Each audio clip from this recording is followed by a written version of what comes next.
हमारी एक जो है गवर्नमेंट की स्पॉन्सर्ड स्कीम आती है ISDS के under, integrated sheep development scheme. इसके अंदर हमारे पास 3 टाइप की स्कीम इसके अंडर आती हैं। पहली स्कीम क्या है, उसमें वो आती है ISDS पार्टिसिपेटरी मोड में। उस स्कीम में क्या होता है कि गवर्नमेंट जो है डिपार्टमेंट आपको अपनी तरफ से जो है 10 भेड़ें देता है, फ्री ऑफ कॉस्ट की देगा। ठीक है, आपको उसके लिए पहले फॉर्म वगैरह भरना है। फॉर्मेलिटीज के बारे में मैं आपको थोड़ा बाद में बताऊंगा, पहले स्कीम थोड़ी समझा देता हूँ। उस स्कीम में क्या है कि जो पार्टिसिपेटरी मोड की है उसमें गवर्नमेंट जो है आपको डिपार्टमेंट की तरफ से जो है हम आपको 10 भेड़ें खरीद के देंगे। ठीक है, आपने उनको पालना है और 2 साल तक आपसे वो कुछ नहीं लिया जाएगा, वो आप अपने पास रखेंगे।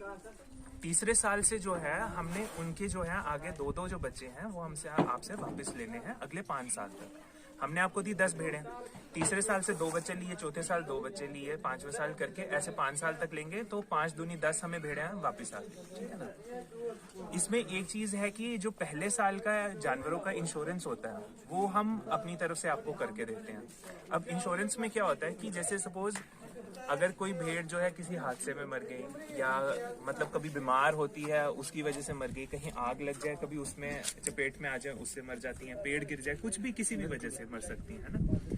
तो उस चीज में क्या होता है कि जो भेड़ होती है उसका जो इंश्योरेंस किया होता है उसमें क्या होता है कि जैसे इंसानों का मेडिकल इंश्योरेंस होता है, LIC बीमा होती है, वैसे ये जानवरों की भी होगी कि अगर वो मर गई तो उसका जो है कुछ प्रतिशत पैसा जो है जितनी उसकी कीमत पड़ी होती है जब यूनिट बनाने के टाइम, उसका कुछ % पैसा जो होता है, मतलब मान लो अगर 8,000 है 1 मिनट के लिए तो मतलब 5,000 6,000 जो है वो वापिस आ जाता।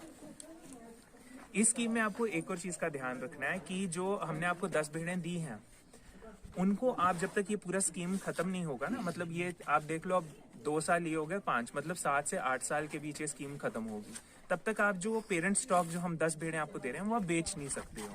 ठीक है, जो आगे उनके बच्चे हैं आप उनको चाहे बेच सकते हो, वो कोई परेशानी नहीं है। और जो हमें बच्चे जो अपने तीसरे साल से देने हैं वो कम से कम 1 से 2 साल के बीच के होने चाहिए। ठीक है, ये होगी एक स्कीम।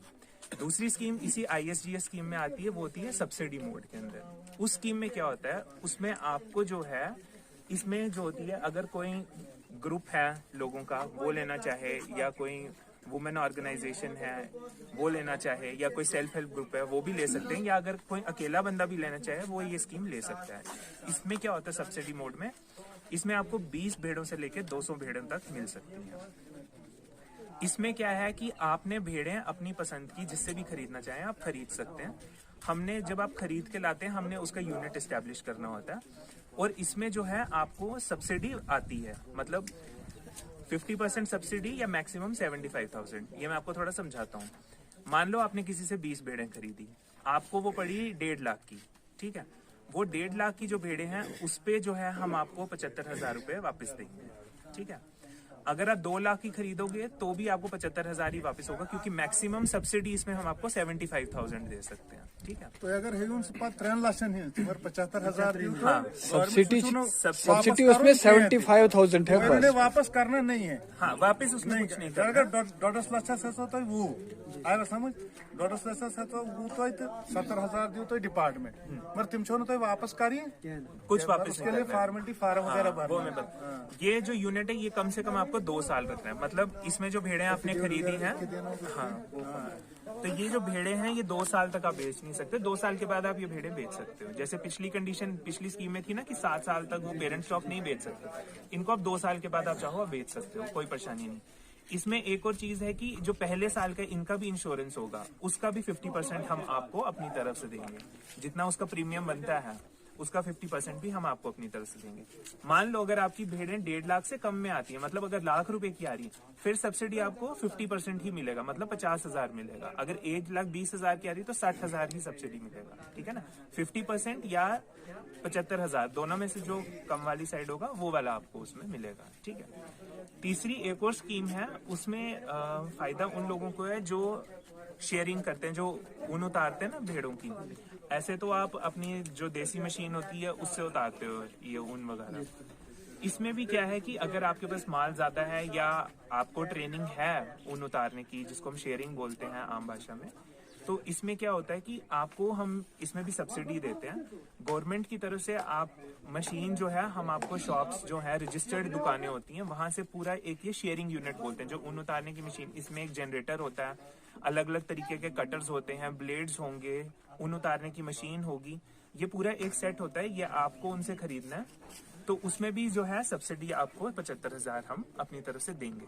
पर इसमें एक चीज आपको ध्यान में रखनी है कि आपको जो है शेयरिंग जो ऊन उतारने की जो है टेक्निक आपको आनी चाहिए। नहीं आती है तो आप वो सीख सकते हैं। उसके लिए भी हम आपको जो है, जब आप फॉर्म भर रहे हैं भेड़े लेने के लिए, तो उसमें एक चीज का ध्यान रखना है कि आपकी जमीन आपके नाम पे होनी चाहिए, क्योंकि भेड़ों को रखने के लिए एक बाड़ा चाहिए, उनको खिलाने के लिए चारा भी चाहिए, ठीक है ना। तो उसके लिए आपके पास जो है अपनी जमीन अपनी मलकियत होनी चाहिए आपको, ठीक है। आधार कार्ड, राशन कार्ड जहाँ के आप रहने वाले हैं वहाँ का होना चाहिए आपके पास, और अपना स्टेट सर्टिफिकेट, स्टेट डोमिसाइल जो अब बोलना चाहते हैं जिसको, वो आपके पास होना चाहिए आपका, ठीक है। जब भी ये स्कीम्स निकलती है हम आपके जितने भी सरपंच हैं या जितने पीआरआई के हमारे पास कंटैक्ट्स होते हैं, हम सबको जो है टेलीफोनिकली और व्हाट्सएप के थ्रू इन्फॉर्म कर देते हैं और फॉर्म्स भी भेज देते हैं। तो आप टाइम टू टाइम उनसे भी कंटैक्ट कर सकते हैं, नहीं तो हमारा ऑफिस ठाटरी में है, सभी को तकरीबन बताइए। भेड़ और बकरियां जो हैं जो 1 से 3 साल के बीच की हैं उनकी जो है इंश्योरेंस कराई जाती है। इसमें क्या होता है कि जैसे आपको मैंने पहले भी बताया LIC के जैसे बीमा होता है या मेडिकल इंश्योरेंस होता है, वैसे ही जानवर का भी इंश्योरेंस होता है कि मान लो कल को कहीं किसी आपदा में जैसे बाढ़ आ गई, आग लग गई, किसी बीमारी की वजह से, ठीक है, किसी वजह से भी वो मरती है उसमें, तो उसको मरने के बाद उसके इंश्योरेंस का कुछ पैसा आपको वापस आता है। इस स्कीम में क्या है कि जनरल कैटेगरी के लिए सरकार ने क्या रखा है कि 40% जो इंश्योरेंस का पैसा बनता है प्रीमियम का, वो ब्रीडर ने खुद भरना है और 60% डिपार्टमेंट की तरफ से भरा जाएगा। पर जो ST कैटेगरी के लोग हैं उनके लिए जो है सिर्फ 20% उन्होंने भरना है और बाकी का पैसा डिपार्टमेंट भरेगा। मान लो एक भेड़ की इंश्योरेंस की कीमत 100 रुपए है, तो अगर आप जनरल कैटेगरी के हो तो 40 रुपए आपने भरने हैं, 60 रुपए डिपार्टमेंट की तरफ से वो जाएगा, ठीक है, गवर्नमेंट की तरफ से वो आपको सब्सिडी होगी एक तरीके से। और अगर आप ST कैटेगरी के हो और 100 रुपया मतलब इंश्योरेंस का आपका प्रीमियम बन रहा है, 20 रुपए आपने भरने हैं, 80 रुपए आपका सरकार भर रही है इसमें। ये इंश्योरेंस 1 साल के लिए होता है और 1 साल के बाद अगर आप रिन्यू कराना चाहें वो पॉलिसी जिस हिसाब से चल रहा होगा उस हिसाब से वो रूल्स एंड रेगुलेशंस जो होंगे उस हिसाब से होता है। मतलब अगर 1 तारीख से 21 तारीख के अंदर जानवर मरता है उसमें वो इंश्योर्ड नहीं होता, क्योंकि फॉर्मेलिटीज प्रोसेसिंग में टाइम लगता है। पर 21वें दिन से लेके मतलब 21 आज से मान लो 1 जनवरी है तो आपकी इंश्योरेंस शुरू होगी 21 जनवरी से, ठीक है, 21 जनवरी 2023 से लेके 21 जनवरी 2024 तक। अगर उसके बीच में कहीं भी जम्मू कश्मीर में, मतलब आप फक्सू में हो इस समय, मान लो गर्मियों में आप अगर माल अपना जा रहे हो, डंसाल जाते हो, उधमपुर जाते हो, कहीं पे भी जाओगे, अगर वहां पे भी आपकी भेड़ बकरी मर जाती है तो वहां का जो सबसे नजदीकी आपको शीप सेंटर है, आपने सिर्फ उनको इन्फॉर्म करना है और एक ये पॉलिसी आपको मिलेगी। ये पॉलिसी में 2 पेज होते हैं। एक पेज आएगा हमारा एक वेटनरी डॉक्टर का पेज होता है और इसके साथ एक इंश्योर्ड का पेज होता है। ये देखिए इंश्योर्ड कॉपी, ये एक कॉपी आपको मिलेगी और इसके साथ एक पॉलिसी भी आपको मिलेगी।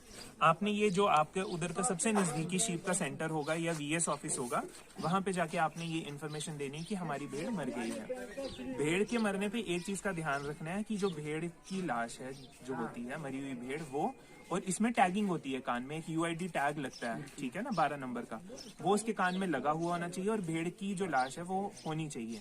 क्योंकि उसके बाद जो है एक टीम आती है जो पूरी जांच करती है कि ये भेड़ किस तरीके से मरी और किस तरीके से नहीं, उसका पोस्टमार्टम होता है। उसके बाद जो है वो पूरी रिपोर्ट जो है कंपनी को दे दी जाएगी। वहां से प्रोसेसिंग के बाद और अप्रूवल के बाद जो है जितनी इसकी मार्केट प्राइस पड़ी होती है उसका अप्रोक्सीमेटली वो इंश्योरेंस कंपनी डिसाइड करती है। पर मतलब मान लो अगर 8,000 तक है तो 5-6 हजार तक अप्रोक्सीमेट वो उतना या कंप्लीट, दोनों में से जो उनकी पॉलिसी के हिसाब से होता है उतना वो भी इंश्योर जरूर कराए, या जिसके पास ज्यादा भेड़े हैं वो भी करवाए। मैं ठीक है, अगर आपके पास 50 भेड़े हैं 50 करा सकते हैं, ठीक है। इसमें है 1 से 3 साल।